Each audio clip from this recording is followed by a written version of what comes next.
ते सहजासहजी सोपं आहे आणि जे कधी कधी द्यायचं आहे ते देत गेले, मूळ प्रश्न पाठीमागे राहतो. आपण जरी असंच चालवलं तर आपण 8व्या वेतन आयोगातही मागं, तर 2ऱ्या वेतन आयोगापासून जर सुरुवात केली तर 4थ्या वेतन आयोगात प्रत्यक्ष जास्त पाठीमागे राहत नाही. 4था गेला, 5वा गेला, 6वा गेला, 7वा, आता 8व्यातही तीच परिस्थिती दिसते. तर त्यासाठी फक्त एकच विषय घेऊन चाललो आहे आपण, वेतन त्रुटी, दुसरा पर्यायच नाही. मग ती वेतन त्रुटी कशी सुधारायची, काय करायची, ती पर्याय तुम्ही शास्त्रही ठरवायचे, आपण ते पर्याय समोर मांडायचे. जर पर्याय दिले तर मूळ प्रश्न पाठीमागे ठेवला जातो आणि दुसरा प्रश्न सोडवला जातो. हा जर प्रश्न सोडला तर हा प्रश्न आपल्याला सेवानिवृत्त झाल्यानंतरही साथ देणार आहे. इतर जे प्रश्न असतात किरकोळ ते फक्त सेवेत असताना लाभ देणारे आहेत. तर सर्वांनी विचार करावा, OPS जरी पेन्शन जरी नाही लागू झाली आपली तरी पण जर आज वेतन जर सुधारलं, व्यवस्थित जर झालं, त्यातून आपण काही भविष्यासाठी बचत करू शकू. पण कमी वेतनाने काम करून रिटायर झाल्यानंतरही तो फायदा आपल्याला खूप कमी प्रमाणात भेटणार आहे. तर ह्याच गोष्टीला सर्वांनी प्राधान्य द्यावं. इतर कुठल्याही संघटनेत कुठेही कार्यरत असा त्याच्याशी काही दुमत नाही. फक्त हा संघ जो आहे हा राज्यस्तरावरचा आहे आणि राष्ट्रीय स्तरावर बिन झालेला आहे, म्हणजे संलग्न झालेला आहे. संलग्न महाराष्ट्र राज्य शासकीय कर्मचारी संघ, संलग्न भारतीय मजदूर संघ आणि याचे वेगवेगळे जेवढे आहेत, वकील असो, डॉक्टर असो, सर्व केडरचे लोक यामध्ये समाविष्ट आहेत. तर त्यांनी ज्यावेळेस मुंबईला आपलं आंदोलन वगैरे असेल त्यावेळेस केवळ लिपिक न राहता सर्व केडरचे लोक आपल्याला साथ द्यायला तिथं असणार आहेत.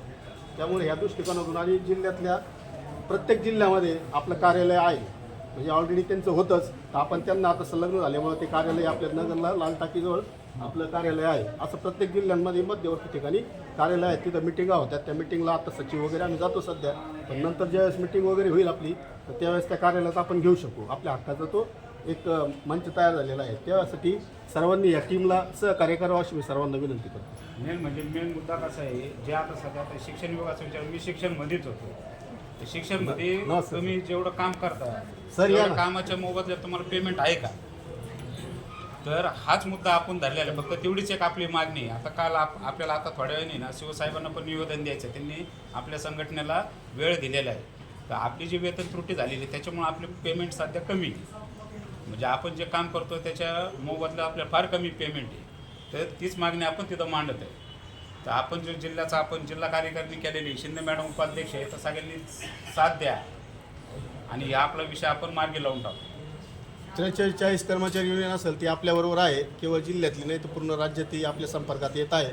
तसेच मी आनप सरांना विनंती करतो, आपल्याही अपंग संघटनेत आमचे लिपिक बांधव वगैरे आहेत, त्यात मी पण आहे, पण मी अपंगाचा लाभ घेत नाही ती गोष्ट वेगळी आहे थोडंसं. तर आपण आम्हाला पाठिंबा जाहीर करावा अशी मी तुम्हाला विनंती करतो.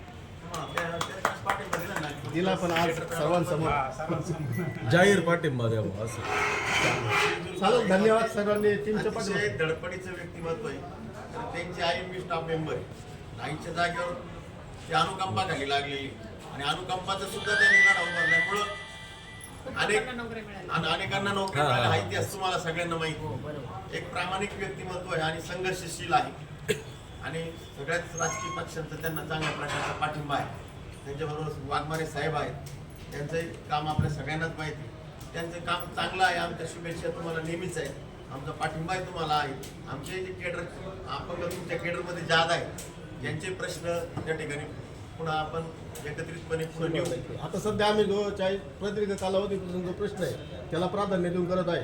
त्याच्यानंतर काय जिल्हा स्तरावरच्या काय अडीअडचणी असतील तर जिल्हा अध्यक्ष त्याचं ते सोडवतील आणि जर तिथं नाही सुटल्या तर राज्य स्तरावर आपला संघ सोडेल अशी मी सर्वांना खात्री देतो. तरी सर्वांनी संघाबरोबर आणि प्रत्येक संघाचा विषय असा आहे आपल्या संघाचा, तर आपण या संघटनेचे आहोत फक्त आणि वर्गणीच्या वेळेला लिस्ट घेऊन येणार, नावं टाकून जाणार, परत आपलं कुठं नाव आहे ते काय नाही. तर आपण जे आहे तर अक्षरशः प्रत्यक्ष सभासद करून घेणार आहोत प्रत्येकाला.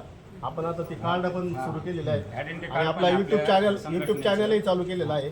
बरेचसे असे तज्ज्ञांकडून सॉफ्टवेअरही केले. ज्यावेळेस आंदोलन असेल त्या एका क्लिकवर राज्यातले जेवढे मंत्री असतील, खासदार असतील, आमदार असतील, मी तिथपर्यंत मर्यादित न राहता त्या पक्षाचे अध्यक्षही असतील, तालुका कार्यकारिणी असेल, या सर्वांपर्यंत हा विषय जातो का जो तुमच्या माझ्या लिपिकांमध्ये वेतन त्रुटी प्रश्न आहे. पण हा लोकप्रतिनिधींना सुद्धा माहीत नाही. ज्यावेळेस मी आमदार महोदयांकडे निवेदन घेऊन जातो, त्यांनी जर 5-10 मिनिटं मला जर वेळ दिलाच आत्तापर्यंत कुणी नाही म्हटलं नाही, नुसतं हातात निवेदन घेतलं, पीएकडे दिलं, निघून गेलं, असं कधीही झालेलं नाही. मी आत्तापर्यंत 9 ते 10 म्हणजे आमदार आणि 2-3 ते मंत्री कॅबिनेट मंत्र्यांना भेटलो, पण प्रत्यक्ष त्यांनी बघितलं तर ते म्हणे ही गोष्ट आम्हाला आत्तापर्यंत माहीत नाही का तुम्ही आहात शासकीय सेवक, पण तुम्ही इतर केंद्रापेक्षा इतके पाठीमागे आहात हे आज आम्हाला कळतं.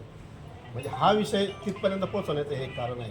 आपल्या जिथं जिथं आपला प्रश्न प्रलंबित आहे तिथं तर आपण निवेदन पोचलं आहे. आता मी थोड्याच पुढच्या आठवड्यात आपली टीम जाऊन पूर्ण राज्याचे जेवढे सचिव आहेत त्यांना निवेदन देण्याचा प्रस्ताव आपण तयार करण्याचं काम सुरू केलेलं आहे. सर्वांनी साथ द्यावी विनंती. विशेष म्हणजे एक त्या दिवशी